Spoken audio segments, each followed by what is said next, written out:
values to valued culture. Here is your host, Will Scott, interviewing another CEO about leading culture in their company.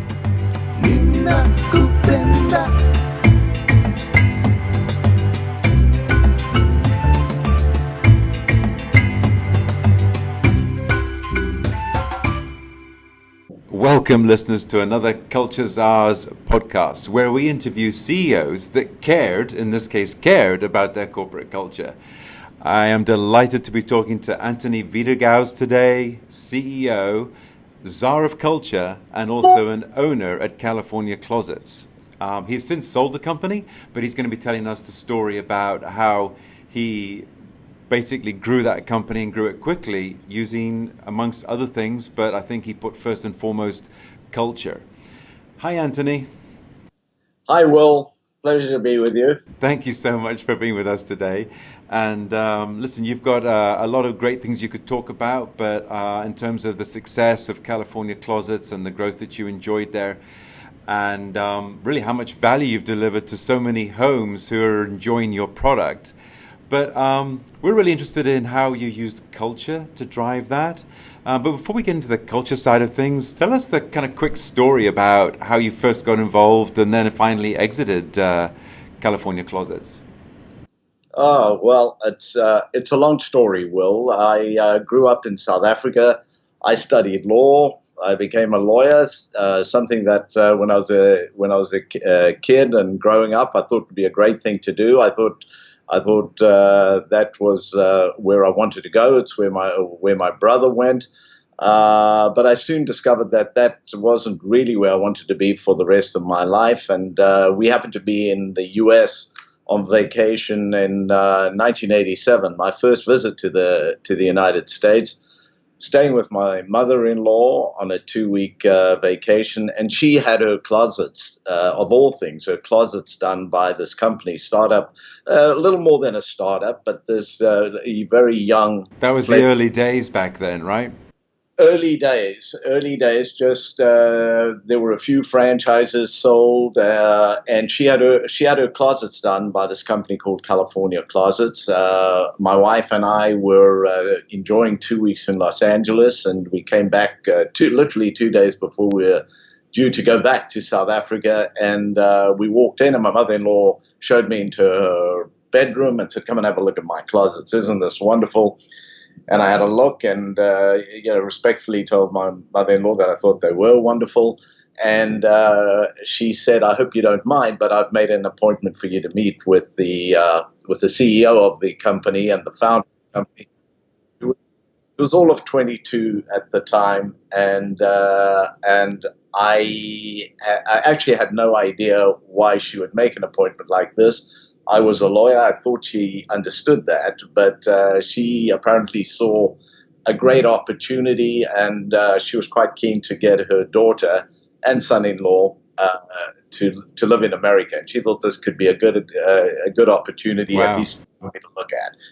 And the long story short is that I met with the company, and they offered me an opportunity as their legal counsel. And I took the position on the school of thought that life is an adventure, and we'll give it a go. I wasn't happy being a lawyer and didn't want to do that for the rest of my life, so I joined the company as a legal counsel in LA in 1987, and that was my start. Yeah, it's amazing the way life works out, huh? Imagine your mother-in-law making an introduction, and for much of your life then, you were tied to California Closets. For much of my life, in fact, for the next 23 years, I was tied to California Closets. We were initially based in LA. The company was sold to Williams-Sonoma, as you would know, a big, wonderful public company, and they moved us up to San Francisco. And we were under the Williams-Sonoma umbrella for 4 years, even though we ran the business pretty independently.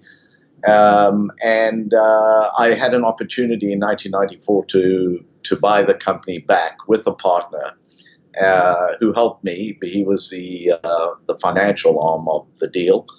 And we bought the company in 1994 at a time, frankly, when the company was in quite a lot of trouble financially. We were losing money. I think we had a fairly unhappy franchise system. There was there was some poor leadership out of the corporate office at the time, and I'll happily say that I wasn't the CEO at the time. And by the way, this had nothing to do with Williams-Sonoma because we were run independently. As I said, Williams-Sonoma were an incredible company. Yeah. But there was an opportunity to buy the company in 1994 because Williams-Sonoma were looking to sell it. So what was that like on day one then, Anthony? You're the new owner and CEO of California Closets, a company you've worked in for a few years, but you're independent again. Where did you start? It's a great question, Will. I'd never run a company before. It was a real opportunity for me. I was young. I was inexperienced. But I did have a very, very positive feeling that this company could be a great company if certain things went our way and we did certain things right and we changed how we were doing things. We were the pioneer of this business. You could always have your closets done by a contractor or a handyman, but there weren't closet companies before California Closets. We pioneered an industry. So we got off to a good start, mostly because there wasn't anybody else. Despite ourselves, we managed to be leaders in this. But when I had the company, when suddenly it fell on my lap, so to speak, and I had inherited a company that was losing money, there were now a number of competitors in the game who were coming in and saying they could do the same thing but do it cheaper than us. In fact, they all could do it cheaper than us, and they were doing pretty much the identical stuff. So the challenge that confronted me immediately was, how do we differentiate ourselves? And in an industry that is not, it's not rocket science, it's not new technology. We didn't have patents over anything. So there was no intellectual property to talk about. We were installing closets, poles and shelves, and so was the next guy. So was our competitor. And I suddenly found myself with the reins in 1994, a very supportive financial partner that I had, a franchise system that was desperate to succeed, even though at the time, many of them were not doing well at all, just like the corporate office that was losing money at the time, as I mentioned. So my feeling was, and it was something that I had already felt for several years, that our differentiation needed to come in the form of creating a brand in an industry that was brandless at the time, because we created this industry and everybody was doing what we were doing. And we had an opportunity to move this company from a home improvement business to a lifestyle brand. At least we thought that could be the difference, where the competition were very much your old contractor style. And so were we at the time, coming to your house, promising to do the world, not always delivering that. The people coming into your home and going, by the way, into the most private space in somebody's home. Interesting, yes. Not typically the place you would take visitors, come and see my messy closet. And we very soon realized that in this private space, we needed to deliver an experience that was really second to none. That was one way we were going to differentiate ourselves under the brand. Another way we wanted to differentiate ourselves was with our marketing, because as you'd know, marketing or running a great brand is very much about promise and delivery. And the promise had to come in creative, special marketing that would really resonate with the consumer. We felt that this could be done. We felt that it was a real need for what we were doing. But we also realized that we'd have to deliver on these promises. And otherwise, it was an empty promise. And in order to become authentic, in order to become believable, and in order to have a company that could really resonate, we needed to deliver on a promise that we wanted to make quite big. It wasn't just about a pricing promise that we'll do it cheaper than the next. It was about an experience. And in order to do this, to get to your question, around culture. Yeah. We needed to put in place a system of or what we felt were a system of core values, a core purpose. What was the purpose for this company? What was the why? Why Right. why would people be interested in buying? What made us special in this world? How are we going to change the world? We had big ideas like that. We were selling closets, but we wanted to look at this as how can we change the world in that small piece of the world that we felt we could play a dominant role in.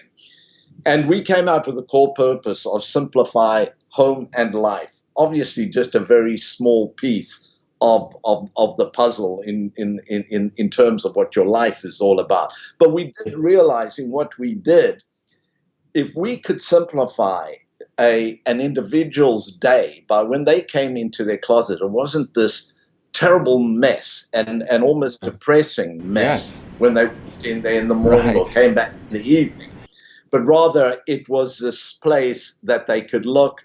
It was organized. It was beautiful. It was a place that we actually strived for customers to say it was a place that actually wanted to take guests on their tour of the house. So it wasn't just this wasn't something that was done previously. You wouldn't take people there. But we found in later years that people were showing off their closets. Just like And your mother-in-law did. just like my mother-in-law did. But that was all family, This was Right. to friends. Yes. Yes. That's fantastic. So yeah, you wanted to take it from simply being a home improvement product to a lifestyle brand, and then Yes. you're able to put some feelings, I guess, some emotion into it, which of course is what is most effective when you're trying to come up with the why.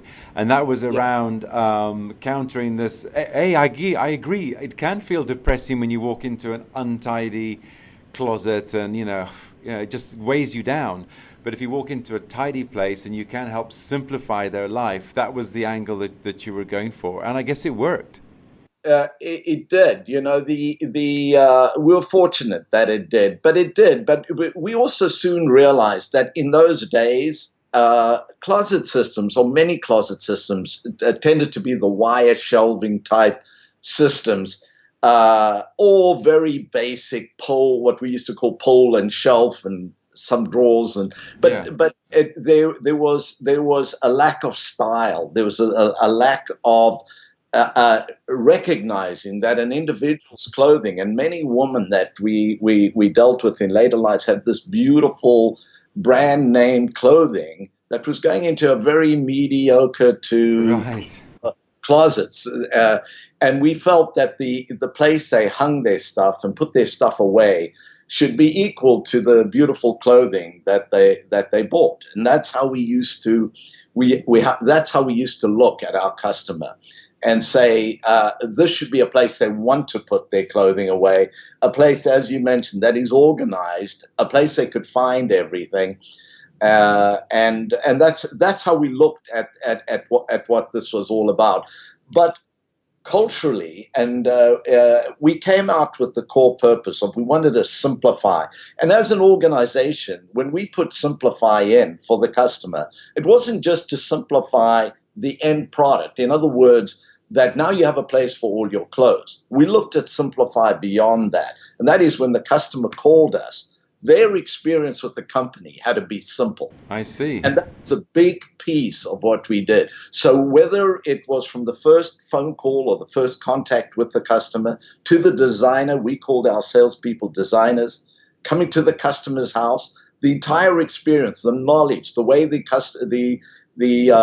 designer was prepared for that job, the skill set that this designer had, the type of people we started hiring so that they met the promise of the brand. That changed the whole company. So we started off by making a promise in our marketing. We started realizing that the expectation was now quite high because we had a very good marketing team that had high goals and made a big promise, and we had to deliver on that promise. And it worked in words. It had to work in action. And as you alluded to earlier, in a franchise system, it's often said that running a franchise system is like herding cats. Yes. That's very much maybe that's just in franchising, but most franchisors will tell you that and it is that because franchisees are independently owned and operated. They come from completely different walks of life. You would think that people in an industry like ours would all come, ex-contractors or something, but they were stockbrokers and they were professional people and they were contractors. It was across the board. They were school teachers. It was across the board. And we quickly realized that in order to implement a brand that was uniform, that the customer could have the same expectation, whether they were dealing with somebody in Los Angeles or Portland or New Jersey or Florida, and that the experience would be at the same high level. To do more than just promise it in our marketing and tell people they had to tell our franchisees that they had to deliver wonderful customer service. We had to lead.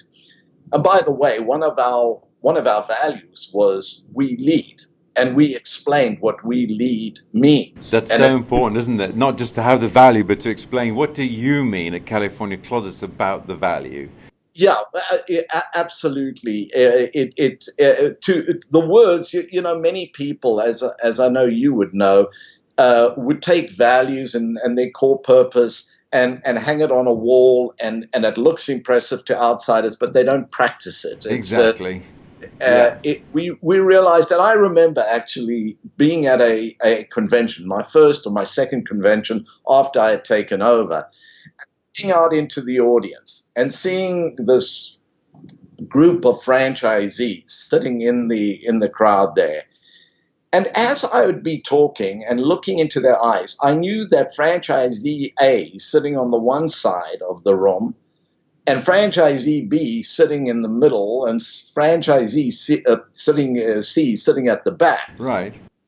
Had completely different ideas of what delivering a great brand experience was all about. I knew this because I went into their showrooms. I knew this because I knew the people. I knew this because I knew the people they hired. And I knew that if I was a customer, depending on who I chose, my experience would be very different.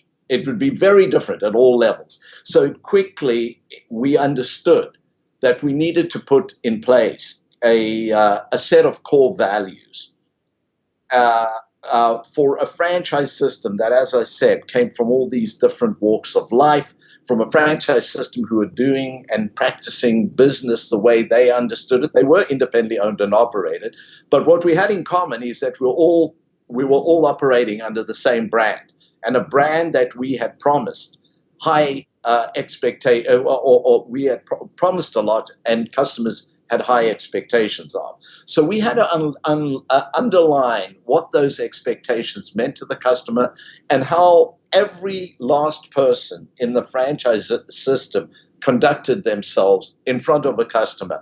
But we looked at it as beyond that. It wasn't just in front of the customer when we looked at culture and our values. It was amongst ourselves at corporate. We had a value called we value we. That simple value. We value me. Okay, that's cool. We value we. Meaning we value each other. So we needed to value each other at the corporate office, but we needed to value our franchisees, and in turn we wanted them to value us. And that came from respect and understanding each other's responsibility to each other. And we valued our suppliers because we felt, and we wanted them to value us too. That relationship was key to how we dealt with customers and the products that we were able to get out and getting them out on time and so on. And of course, we had to value our customers, and we wanted them to value us too for this experience and the way that hopefully we were able to, in our small way, simplify their home and their lives a little bit. So the values became a key piece of what we did. And culturally, we looked at a variety of things. We looked at, one of our values is that the best ideas come from anyone, anywhere. Just and we looked at that we don't own every good idea. The corporate office didn't own every good idea. Franchisees, often the best ideas in the system Sure, came yeah. from our franchisees or their people who are out in the trenches every day. But not only them, the best ideas could come when you're standing at a cocktail party talking to somebody in a totally unrelated industry, and they have a practice that they do that you say, that is incredible. That is something we could bring into our business. But we wanted the values of our company to be that every employee of the company understood that a good idea could come from a customer. It could come from a stranger. It could come when we are shopping for clothing or whatever it is we're shopping for. And those ideas needed to resurface at a corporate level where they could be discussed and perhaps brought into our system Yeah. in some way, fashion, or form. So what method did you figure out for getting ideas to get to you, if you like, from your entire community, whether it was a vendor or a customer or your franchisees, designer? It's a great question. I mean, I think a lot of that was just us reinforcing the messaging because it was to the mutual benefit of everyone. Yeah. Company was our success as a franchisor was ultimately the franchisee's success because we hired better people, we put together better programs, whether they be marketing, product, technology, etc. And their success was our success. It was a piece of the understanding between us and our franchisees that I think we were able to communicate in a way that every last franchisee understood, just like we at corporate understood, that this is beneficial to us if we do this. If an employee comes back at a franchisee with a great idea, then maybe the customer said, why don't you guys do this or that? That this needs to resurface because we'll be able to do this with the next customer. It was part of our culture. So while it's not 100% foolproof, it was something we spoke about, we trained, we talked about it a lot.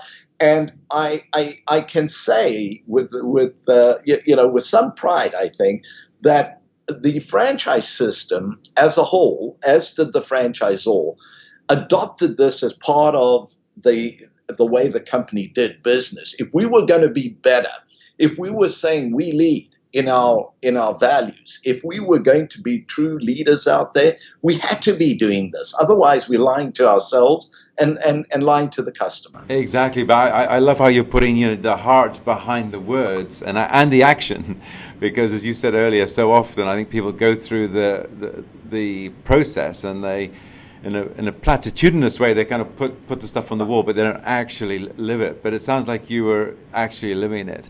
So you mentioned some of your core values there: we lead, we value, we.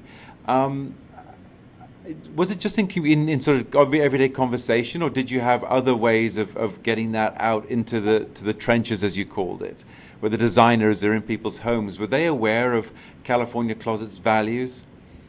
Yeah, we did this in a. It was probably the thing that we did the best job of. I think we did a lot of great work in the company over the years. But I think we did a better job with this than we did with almost anything else. And we did that because we had got the franchise system to understand that if they were going to be leaders in their own markets, so part of the we lead wasn't that just the big shots at corporate were the leaders, but in each individual market, we had to own the market. The franchise system had to own the market. And they quickly understood too, because that the brand promise, which was communicated in national marketing, yeah, and they quickly understood that adopting brand values at their local level became critically important because the customer caught them out quickly if they didn't. So what we did as a big part of our training is we would use the values as a core part of our training, okay, so to speak. And you would go to an individual franchise. I went to many franchise meetings, local franchise meetings, where they were using the values as to set the major guidelines for their meeting. And employees would get up and talk about what they did with the customer that exemplified how the values were put to good use Yeah. in their day to day. And it was amazing actually to listen and hear how much part of the heart and soul it became of employees at a franchise level. It was really a cool piece for the company. That's awesome. That must be so. Yeah, go ahead. Yeah, I was going to say that it got to a point that when we were hiring people, it was part of the hiring process too. In most franchises, certainly at a corporate level, that we wanted to make sure that people who are coming into the company were culturally aligned. It's a major problem when people aren't culturally aligned, and that got through to the franchise system, I think, in a big way as well. And when they hired or fired, hopefully not too much on the firing side, but when people were out of line, it was Right. It's generally that they are not in keeping with the values of the company. Yeah, yeah. I've seen that the most damaging thing for a good culture is folks that don't fit the culture, and yeah, it is typically best to unhire those people because unless they can change, but that's usually hard for people to do, to change culturally, change their values. Absolutely, absolutely. So it must be very gratifying for you though to actually see it almost your own cultural wording, and you do need to put core values, have some words around it to define your culture, don't you? But it must be very rewarding for you to have those folks, like the employees of the franchisees, playing your own words back to you. Then you knew that your messaging was getting through and being used. Well, you're giving me too much credit, Will. I appreciate it, but before we put the values together, we actually did include a group of franchisees in. The values. I think as you have to be who you are. Right. It's somebody else's values. Is who are you as a company? So we had a group of franchisees participate as we put this, our values together. We had employees participate, both from the corporate level and a couple of franchisee employees who were outstanding in the field. We had them participate. We also worked with an outside group who helped facilitate the whole. Oh, you did? Okay. So you brought in some consultants effectively, or someone to help you go through that process of discerning your core values. Yes. Yeah, we did. So it wasn't something we thought of, and I've seen this subsequently where companies, come up with their values in 5 minutes. Right. It wasn't anything like that. Right. In fact, the outside company that we hired at the time, they even went out on customer calls. So we were talking to customers too. We did, and we came out with values that I can say, certainly from my standpoint, was something I thoroughly believed in. It not only for the corporate, but they were values I believed in my personal life as well. And I think that would be true of all the people who participated in this. And as we rolled it out to the franchise system, you could see the nodding of the head, and it's hard to argue with a good value. It's a good value is a good value, and so I think it was universally accepted that this is a good way to bring the promises we are making into the behavior of the system, whether that was towards each other, suppliers, or the customer, that it was uniform and it was accepted and believed, and people were passionate about the values because they believed so strongly in that. Yeah, this is it's all music to my ears, and it's all stuff that I believe in and wrote about in my book, The Culture Fix. And I'm reminded too that I think, when you mention behavior, is it possible to control's not the right word, but perhaps to influence and certainly you can hire to, by just encouraging behaviors. And today, we've heard about some big scandals, haven't we, by some big corporations.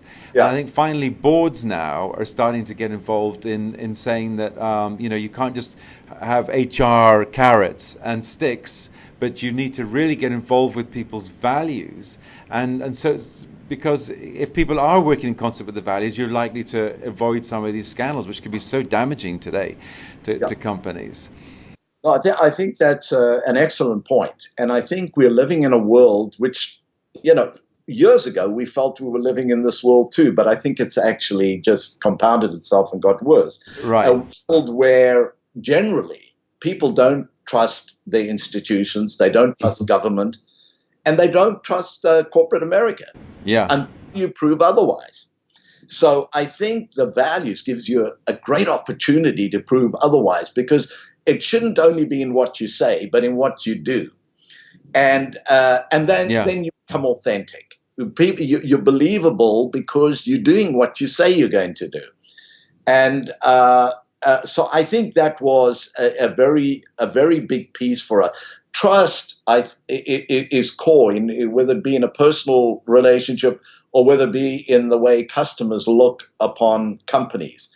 And I think you have the obstacle of where people, I think, inherently don't trust, but you have the opportunity to gain trust. And once you've gained that trust, you've gained repeat and referral business. You've gained these people out there talking about the company in a positive way. There's so much to be gained by it, but you have to deliver.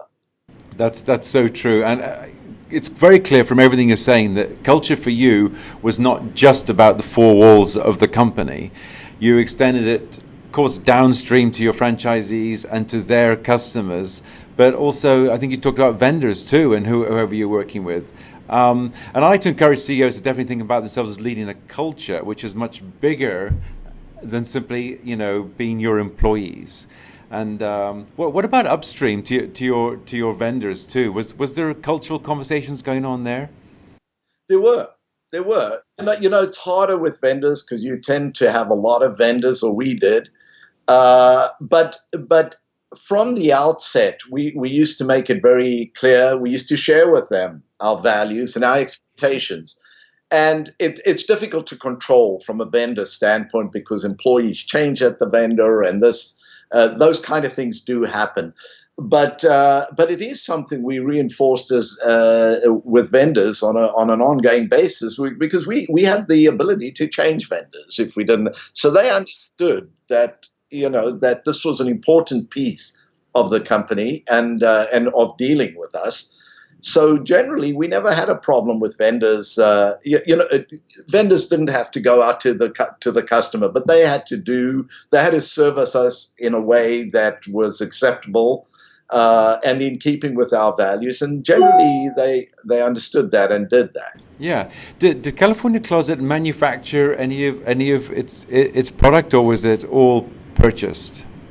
So most of the product was purchased, but as the company got, the raw material was always purchased. But but as the company grew in size and stature, we had some very big franchises who had their own manufacturing facilities. And what happened as the business grew is there was more and more a demand for custom jobs. When we started, it was very, very modular.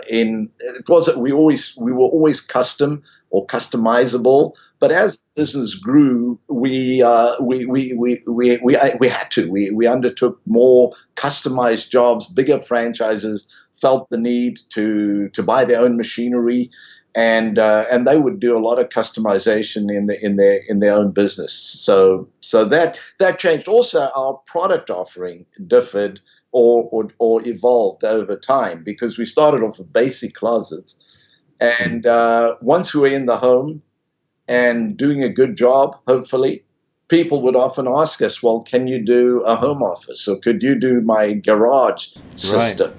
Right. And so eventually we started doing those things as well. An entertainment center, pantry shelves, and we got that became an important part, but the dominating part of our business was always closets. Okay, yeah. Well, what about the return on the investment? I think you made it pretty clear that you feel like you got a big return from investing in culture. Would you say that's true? I think we got a huge return in investing in the cultural side, and huge. I think it was often perhaps an unsaid return, but we got a huge return in investing in culture, and the reason for that was that we differ. Our difference, I think I mentioned this earlier, is how do you differentiate yourself in a business that, it's not rocket science. Other people can do it. Other people did do it. So one of the ways we differentiated ourselves was in the customer experience, and the customer experience was often this individual coming into your house and being almost like it. We used to look at it as almost like a guest in your home, understanding your issues, going through the way we could resolve their issue, and doing right through to the installation and beyond, where you were different and better, or try to be, than your competition at every level. Even a simple thing like listening to the customer and not selling immediately or preparing properly and for the customer. All those things, we try to be a little different and a little better than everybody else. And I think your question was around how the culture changed this.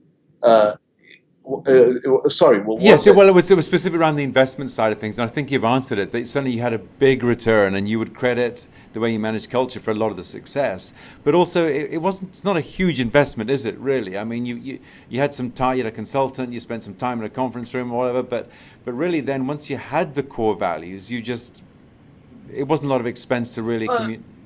You're absolutely correct. It wasn't, because, and particularly when something becomes something that you believe in so passionately, it's just part of who you are, and it's not something after a while that you feel like you even have to remember. It's part of your DNA.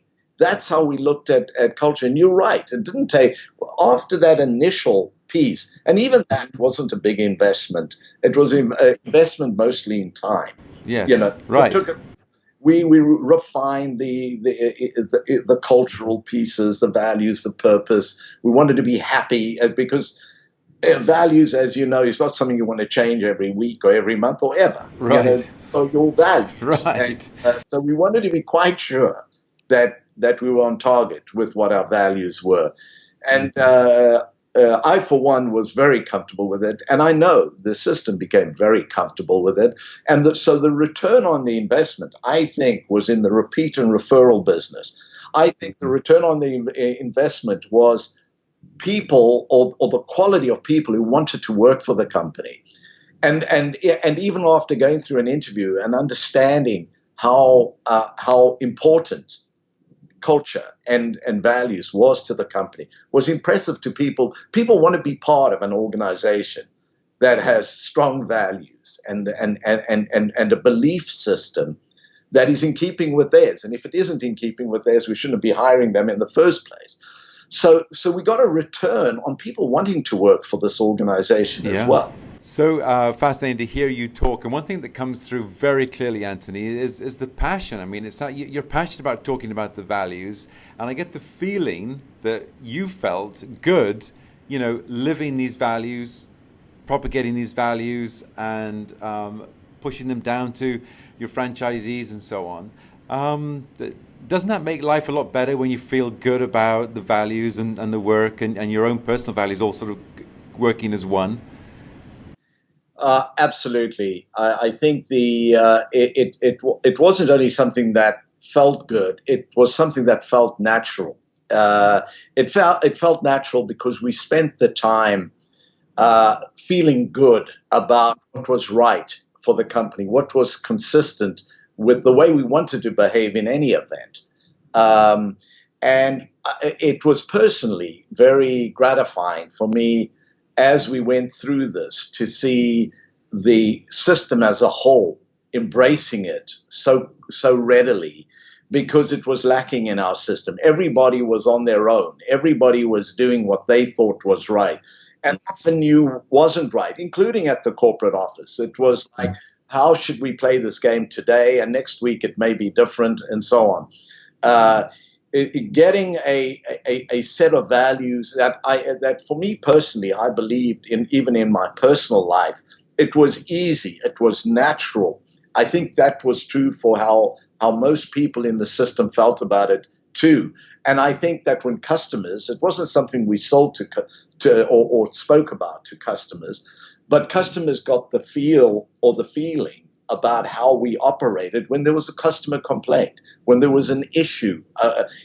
Our values came shining through, at least in as many instances, in more instances than not. Yeah, that's It's never a perfect scenario. But that's one of the beauties, though, of having core values that really do feel real. They feel like they are the values of the organization, and they're communicated so that everybody is behaving in concert with them. And then people make decisions the same way, and it's just so much easier to run a company and lead and actually be a cog in that wheel if you're all know what the values are and you can make decisions in a similar way.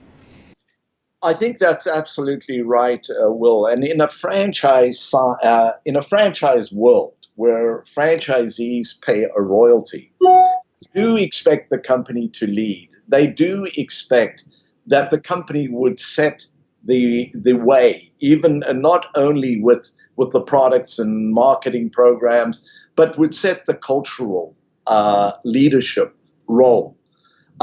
Because it played such an important part, as I explained earlier, in our franchise system, and in fact in growing the brand to where it was today, where it is today, and where it was when I left the company. It is the single biggest piece, and I'd call it the brand, but the culture being a very, very important part of the brand delivery. That more than anything else differentiated us from our competition, and so that's one thing that I can honestly say I was very, very proud of. And wouldn't you say too that the franchisees would actually say that they knew that the values were good for their businesses too? They absolutely did. They incorporated into their meetings. They understood that these were values, and this was something that we did purposefully and in a measured way. We understood that people come to their businesses every day, ultimately with a goal of making money and a goal of being happy with where they are and in what they do, and what they do is meaningful, and there's a behind what they do, and that they can change the world even in that little way that we try to change. And I think those were the elements that made a difference, right from the corporate office right through to the franchisee, to every last employee, to the customer who felt that difference. So the customer, it wasn't just talk. It was, we've dealt with a company that we're happy to deal with. We've dealt with a company that has meaning and soul and heart and a culture that we can even identify with. That's fantastic. Yeah, and you talk, Anthony, about it going from the C-suite all the way down through the organization. I mean, I guess what final thoughts would you want to convey to other entrepreneurs who want to make sure that they're using culture to make sure their company is as great as it can be? I think there's no doubt about it. The CEO or the leadership, it's not just the CEO, but I think the leadership of the organization has to believe, and really passionately believe, that this is an important part of the company. It is, in fact, it's not only an important part, it's a vital part. If leadership doesn't believe it and think that it's just words and they sound good and other people will be impressed with those words, but they have no plan to actually carry that form of behavior out, then it's not going to get anywhere. So I think, if I have one message, I think it's very important that the CEO and leadership believe heart and soul in the values, because if leadership doesn't believe in it, it's never going to happen. Right. No matter what. Fantastic. Wow, I could keep talking about this. There's all kinds of questions that I have, but maybe that's going to have to be in another episode because we're at our time here, Anthony. But wow, thank you so much for a tremendous sharing of your story and that of California Closets, and just so many great examples in the podcast of how to really get it right. So thank you so much. Thank you, Will. It's been a real pleasure. And thanks, of course, to our listeners too. And really appreciate you listening to our podcast today and showing us that you care about culture in your company. And you can get more information at cultureszars.com on the podcast, From Core Values to Valued Culture. And of course, email me if you have any questions, will@cultureszars.com. Thank you. Thanks for listening. Be sure to click subscribe, check us out on the web at cultureszars.com, and we'll see you next time.